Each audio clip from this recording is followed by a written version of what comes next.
si la sal se desvaneciere, ¿con qué será salada? No sirve más para nada, sino para ser echada fuera y hollada por los hombres. ¡Qué versículo más sorprendente! ¿No le parece? Un pequeñín se acercó donde su mamá y le dijo: «Mamá, ¿me darías $1 si me porto bien?». Y la madre distraídamente le contestó: «Hijo, ¿por qué no eres bueno por nada, como tu papá?». Le puedo asegurar que ella no quiso decir que su esposo era bueno para nada. Pero esto sirve para ilustrar el hecho de que muchos cristianos en nuestros días son exactamente eso, buenos para nada. Y Jesús dijo que son como la sal que ha perdido su sabor, su salinidad, y que como ya no sirven para nada, son echados fuera y son despreciados, desechados por los hombres. Hoy hablaré acerca de algo que todo el mundo conoce muy bien, la sal. Casi es imposible pensar en comer huevos duros sin sal. Algunas personas les encanta poner sal en el cereal, y en términos generales, la sal es necesaria para la vida. Pero ¿sabía que la sal es un elemento compuesto? Cuando fui estudiante, una de las materias fue química. Un día en clase tomamos una pequeña porción de sodio y lo echamos en el agua, y tuvimos una explosión. Manipulábamos también el gas de hidrógeno y cloro. Y si usted está en un cuarto lleno de gas de cloro, podría morirse en muy poco tiempo. Estos dos elementos químicos son muy peligrosos. Sodio y cloro separados son elementos químicos venenosos. Y sin embargo, Dios en su química junta estos dos elementos y los transforma en clorato de sodio, o sea, en sal. Y la sal, lo repito, es necesaria para la vida. Y no puedo dejar de pensar en la química de la cruz, cómo Dios tomó la parte mortal de mi naturaleza para hacer algo completamente nuevo. Aún darme un nuevo nombre, así como el sodio y el cloro tienen un nuevo nombre, sal.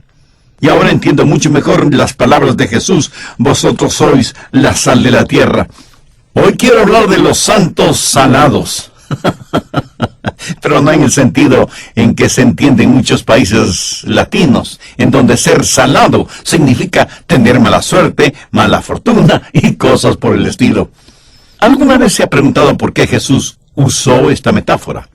En realidad, ¿qué quiso Jesús decir con esta figura literaria? ¿Por qué Jesús, al enseñarles a sus discípulos las bienaventuranzas, de pronto les llama sal de la tierra? Mi amigo, primero hay que entender la importancia de la sal en tiempos de Jesús. Si aún en nuestro tiempo la sal es importante, imagínese lo importante que era en tiempos de Jesús. En ese entonces la sal pura era más valiosa que el oro, aunque usted no lo crea. De hecho, la sal pura era considerada una rara delicadeza gastronómica. La sal servía comercialmente como medio de intercambio. Y eran tan importantes las cosas y los intercambios que aún hasta nuestros días usamos en forma común la palabra salario. Y no creo que haya ninguna persona que me esté escuchando que no sepa lo que salario significa. Así que la sal era muy valiosa. ¿Por qué? Pues por lo que hacía. ¿Y qué hace la sal? Da sabor a algo, o resalta el sabor de algo. En el libro de Job encontramos esta pregunta: ¿se comerá lo desabrido sin sal? ¿Habrá gusto en la clara del huevo? Por supuesto, la respuesta es no. Así que los cristianos estamos supuestos a dar sabor a la sociedad en la cual vivimos. Tristemente, no es eso lo que está sucediendo. La mayoría de las personas viven vidas monótonas, insípidas, sin ningún sabor. Esa es la razón por la cual siempre están tratando de hacer algo para ver si algo cambia en sus vidas. Y aunque sea difícil el creerlo, eso sucede aún entre los cristianos. Solo están interesados en saber que después del fin de semana, el lunes todavía tendrán que ir a trabajar. Esas son vidas insípidas, sin sabor. Y esa es la razón por que la Biblia dice en Colosenses 4:6, sean vuestras palabras siempre con gracia sazonadas con sal. Debe haber algo emocionante acerca de cada cristiano. ¿Sabe por qué hay tantos sermones aburridos? porque quienes los dicen son aburridos. Un predicador fue a visitar a su doctor y le dijo: doctor, tiene que darme algo que me ayude con mis ronquidos. Oh, ¿sus ronquidos mantienen a su esposa despierta? No, doctor. Mis ronquidos mantienen a toda mi congregación despierta. Trate de que su hablar sea sazonado con sal, con brío, con entusiasmo. Pero ¿qué más hace la sal? La sal protege, preserva. Cuando Jesús habló de que eran sal de la tierra, la mayoría de sus discípulos eran pescadores y todos ese momento estaban junto al mar de Galilea. Obviamente ellos entendieron perfectamente bien el simbolismo, porque ellos usaban sal para evitar que los pescados se descompusieran, para retardar que la carne y algunos otros alimentos se dañaran. Y si alguna vez se necesitó el poder preservador de la sal, del Evangelio, es precisamente en estos días modernos de decadencia moral y espiritual.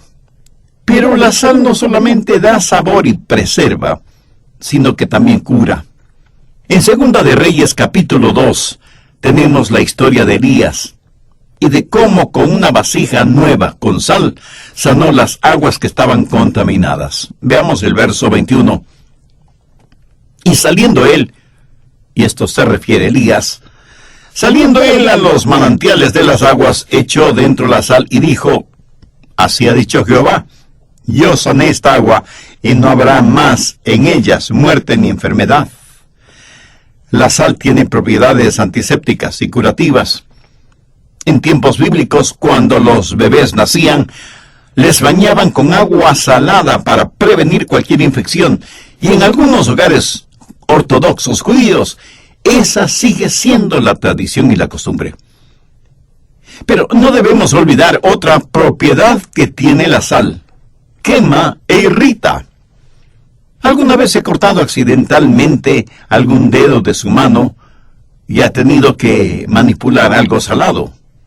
Esa pequeña herida parece fuego, por lo quemante e irritante. Sí sabe de lo que estoy hablando, ¿verdad? Espero que sí. Busque Marcos 9:49. Porque todos serán salados con fuego, y todo sacrificio será salado con sal. Lo que es evidente aquí es que el fuego y la sal tienen algo en común: queman. Haciendo la respectiva analogía, permítame decir que la verdad de la palabra de Dios aplicada sobre la putrefacción del pecado quema. Y si no hay malestar e irritación, tampoco habrá efecto. Y cuando un genuino creyente vive la clase de vida consagrada que debe vivir, le puedo asegurar que esa vida irritará y molestará a quienes no conocen a Dios ni nada saben de su palabra. Recuerde, la sal también quema e irrita. Y si usted piensa que eso es todo lo que hace la sal, permítame decirle que la sal además penetra. Y si no me cree, haga la prueba. Ponga solo un poquito de sal en una jarra de agua y de inmediato tendrá una jarra de agua salada y sin necesidad de ir al mar. La sal es uno de los pocos elementos que se disuelve bien, lo mismo en agua fría que en agua caliente. Lo que necesitamos hacer es poner la sal en donde pueda penetrar, donde pueda activarse y cambiar la sociedad. En la actualidad me parece que las iglesias se han convertido en enormes bodegas repletas de sal, como que si la sal necesitara ser más salada.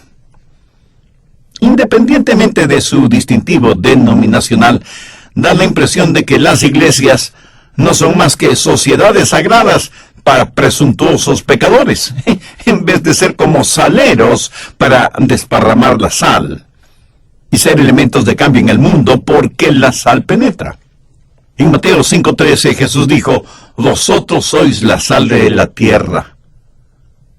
Por favor, note que Él no dijo: vosotros sois la sal de la iglesia.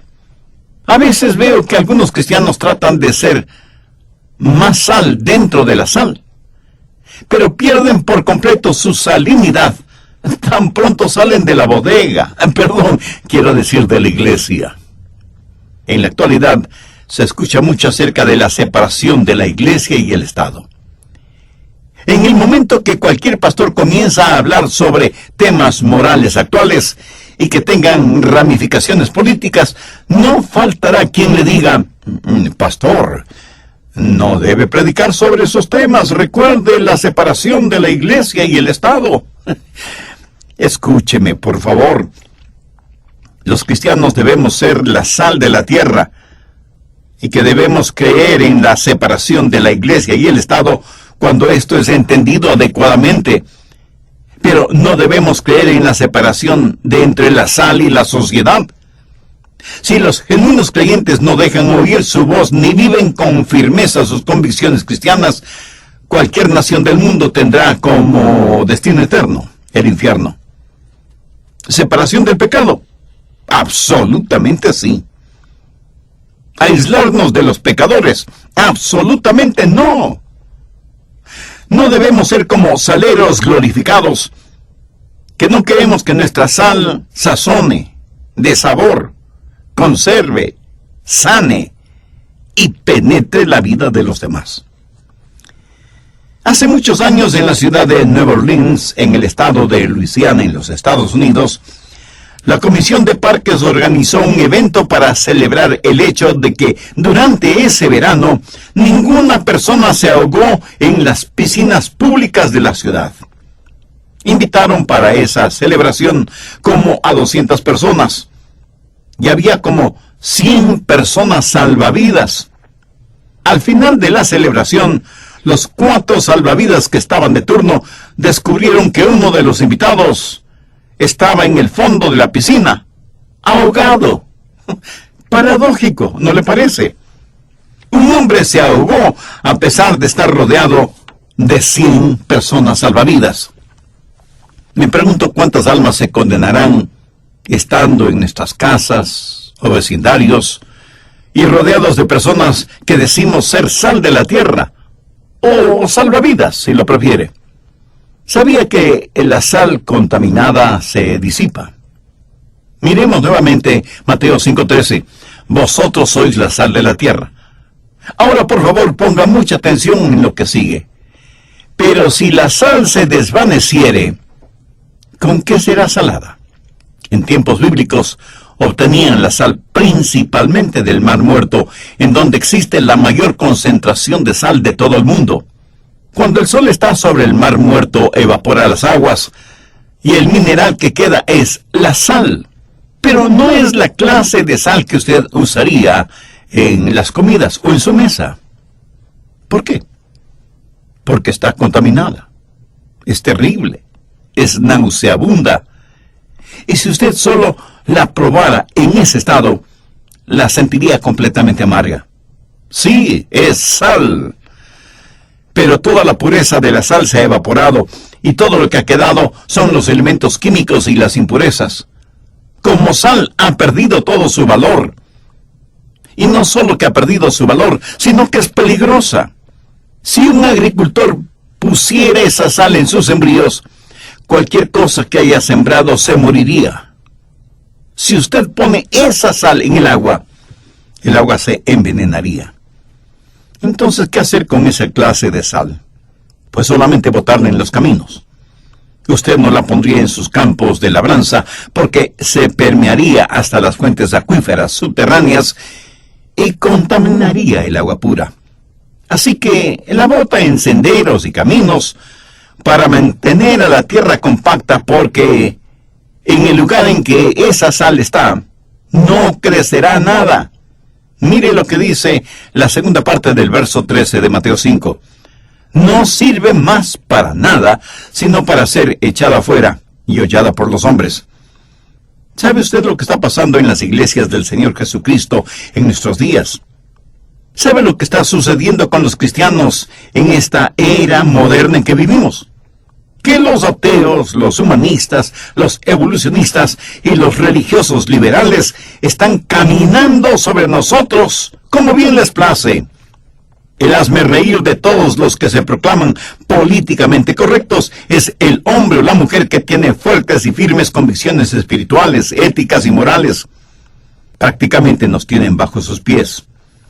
Y seguramente habrá algún ingenuo que me diga, pero pastor, no están supuestos a amarnos. Escuche bien lo que voy a decir para que no me malentienda.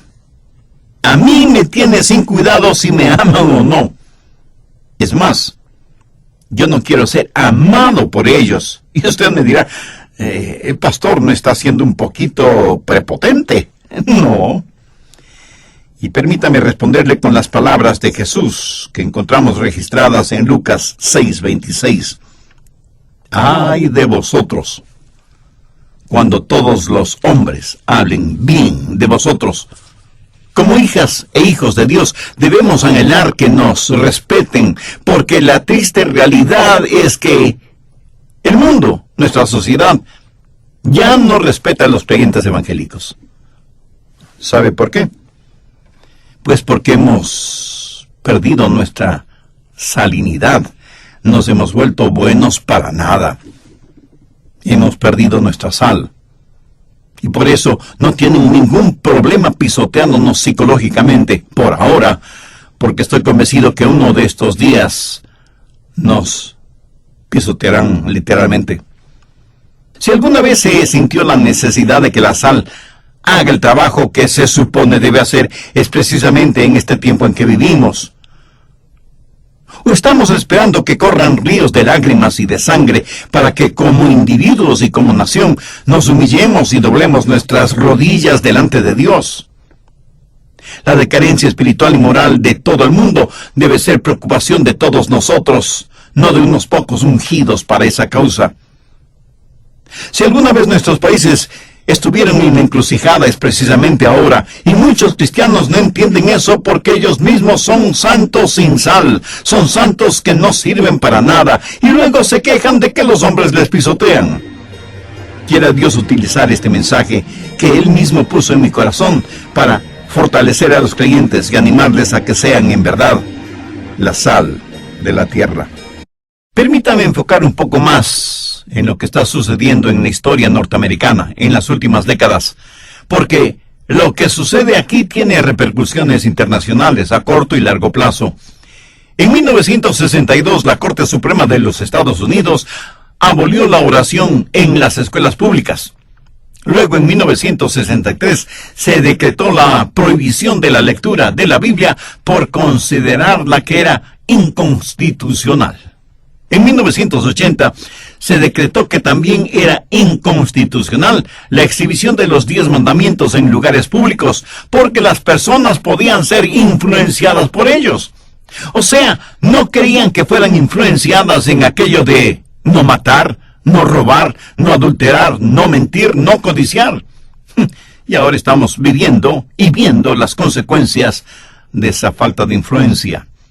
En 1987, para todo propósito práctico, los Estados Unidos de Norteamérica se volvió legalmente un país ateo.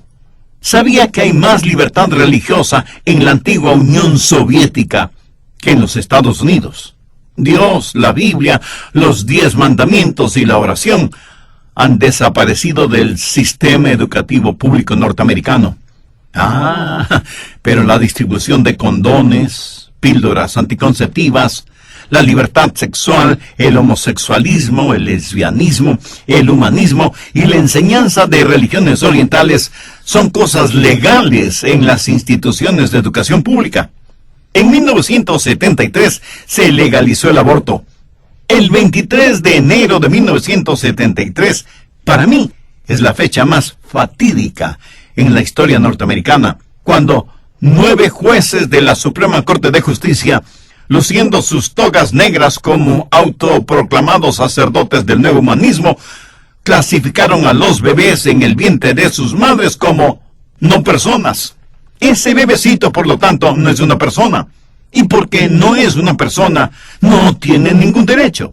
Desde entonces, más de 20 millones de bebés han sido asesinados en el vientre de sus madres por medio del aborto, y han sido sacrificados en el altar de lo expedito o de los intereses monetarios. En los últimos años, más de la mitad de los embarazos entre las mujeres blancas de los Estados Unidos ha sido terminado mediante el aborto. Y la mayoría de esos abortos han sido por conveniencia. Las mujeres están sacrificando a sus bebés porque les interesa más su figura o su carrera profesional. 1 millón de jovencitas de entre 13 y 19 años quedan embarazadas cada año. La sodomía ha dejado de ser un pecado. Ahora es o una enfermedad o un estilo de vida aceptada por la sociedad.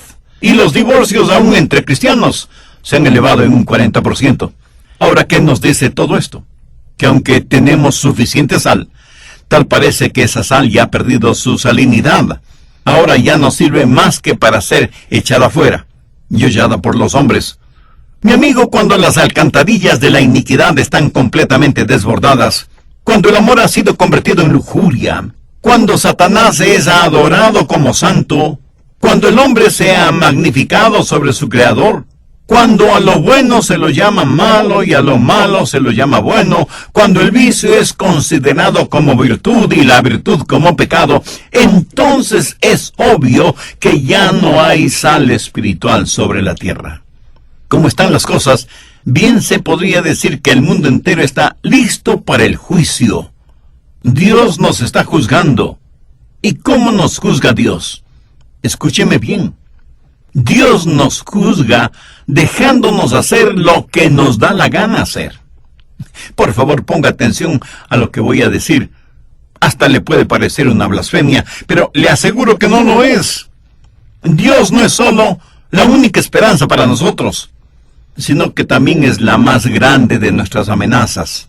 Permítame repetirlo para que lo capte bien. Dios no solo es la única esperanza para nosotros, sino que también es la más grande amenaza nuestra. Piénselo.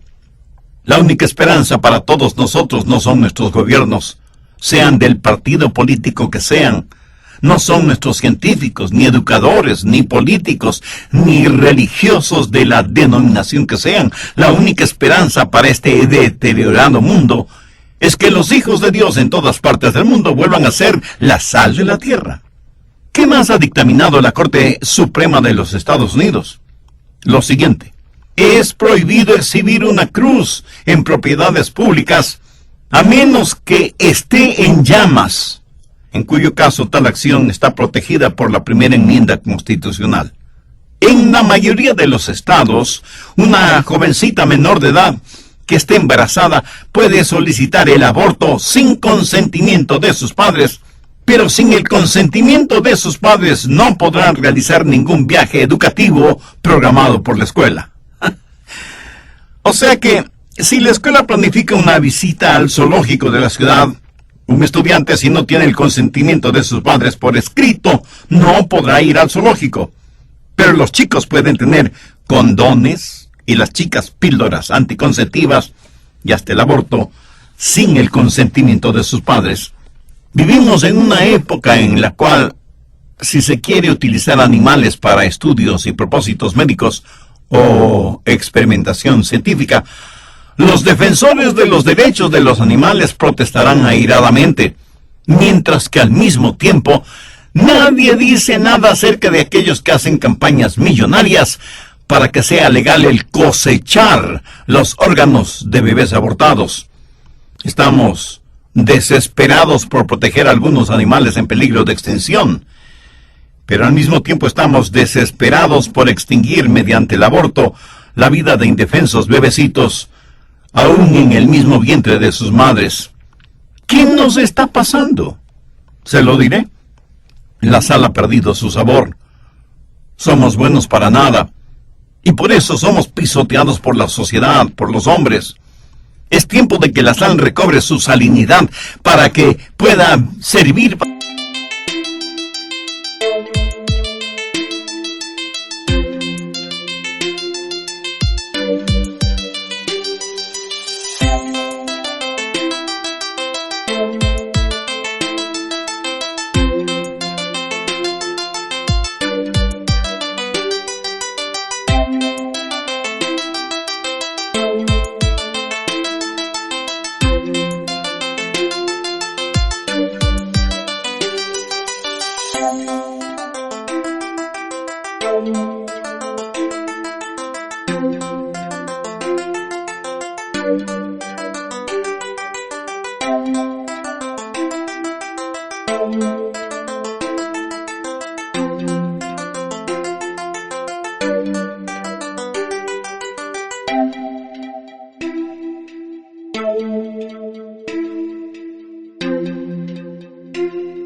Los demás. ¿Qué debía suceder? Que Dios conteste con fuego y dejar que Dios sea Dios. Y Dios envió avivamiento ahí mismo, en el Monte Carmelo. Dios envió fuego que quemó todo el sacrificio que estaba en el altar y consumió la abundante agua que rodeaba el altar y hasta calcinó las piedras del altar. Así que a mí no me vengan con el cuento de que no puede haber avivamiento. Ahora, un Dios que queme leña seca no nos llamaría tanto la atención como un Dios que quema leña completamente mojada. ¿No le parece? Dios está vivo. Y pensemos en Nínive. La gente que vivía en Nínive en días de Jonás era gente terrible, tanto que Dios iba a destruirlos. Y Dios envió a Jonás hacia Nínive. Y después de varios extraordinarios eventos en la vida de Jonás, eventos que creo que todos los conocemos, Jonás finalmente entregó a los habitantes de esa gran ciudad el mensaje del amor de Dios. Y desde el rey hasta el último de los súbditos se arrepintieron de sus pecados. Y Dios tuvo misericordia de ellos. Y en Jerusalén hubo un extraordinario avivamiento. Recuerde que nunca hubo una ciudad que odiara más a Jesús que Jerusalén. Ahí crucificaron al Señor. Los oídos espirituales de esa gente estaban bloqueados al mensaje del Evangelio. Jerusalén había escuchado el mensaje de los profetas y lo había rechazado. Simón Pedro, uno de los íntimos del círculo de discípulos de Jesús, con juramentos y maldiciones negó que conocía a Jesús. Judas, otro de los discípulos, traicionó a Jesús por 30 monedas de plata. Y sin embargo, en el día de Pentecostés, el Espíritu Santo de Dios se hizo presente y esos santos recobraron su salinidad y hubo avivamiento. Y si usted cree que las cosas están muy mal ahora, piense en la Reforma Protestante en la Edad Media. Cualquier niño o niña en las escuelas dominicales de las iglesias saben más acerca de la Biblia que muchos de los sacerdotes de esos días. Era algo terrible. Sin embargo, Dios levantó a un Martín Lutero, a un Calvino y a muchos otros iniciadores de la Reforma Protestante, con avivamientos que cambiaron el curso de la historia. Y Dios puede enviar avivamiento en nuestros días. Dios puede volver a hacernos sal sobre la tierra. En la Inglaterra del siglo XVIII, el gobierno inglés era un verdadero fracaso. La inmoralidad de Francia había penetrado Gran Bretaña. El clero inglés era más conocido por sus borracheras y adicción a los juegos de azar que por su religiosidad. La iglesia era estatal, hasta que aparecieron los predicadores puritanos con la firme intención de ser sal de la tierra. Pero ¿sabe qué? Los metieron en la cárcel. El negocio de los esclavos era un negocio que florecía. Fue la época negativa en tierra bretona, y sin embargo Dios envió a Wesley y a otros de sus santos, y hubo un poderoso avivamiento en Inglaterra. Aquí en los Estados Unidos apareció un Dwight L. Moody, quien era el Billy Graham de su tiempo. Nunca antes la incredulidad se había trincherado tan firmemente que durante el ministerio de Moody. En alguna ocasión, él estuvo frente a un grupo de infieles, quienes declaraban que no creían en Dios, que odiaban a Cristo y que despreciaban la Biblia. Moody no fue un hombre educado, pero de todas maneras se puso de pie frente a esos hombres y les predicó el Evangelio de la salvación. Y el poder de Dios se derramó sobre esos hombres debido a que un hombre seguía siendo la sal de la tierra. Así que no diga que no puede haber avivamiento en nuestros días, o que es demasiado tarde para nosotros como individuos y como nación. Y así como hay pecado en Hollywood, y hay pecado en la industria pornográfica, Y hay pecado en todas las esferas y niveles del gobierno. Tenemos que reconocer con absoluta tristeza y vergüenza que hay también pecado en la iglesia. Busque Romanos 5:20. Mas cuando el pecado abundó, sobreabundó la gracia. ¡Qué sublime y segura promesa! ¿Qué hacer para que se haga realidad? Y Dios mismo nos da la respuesta. Si se humillare mi pueblo, sobre el cual mi nombre es invocado, y oraren, y buscaren mi rostro, y se convirtieren de sus malos caminos, entonces yo oiré desde...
increíblemente maravilloso, necesario para la vida, para la preservación, para la pureza.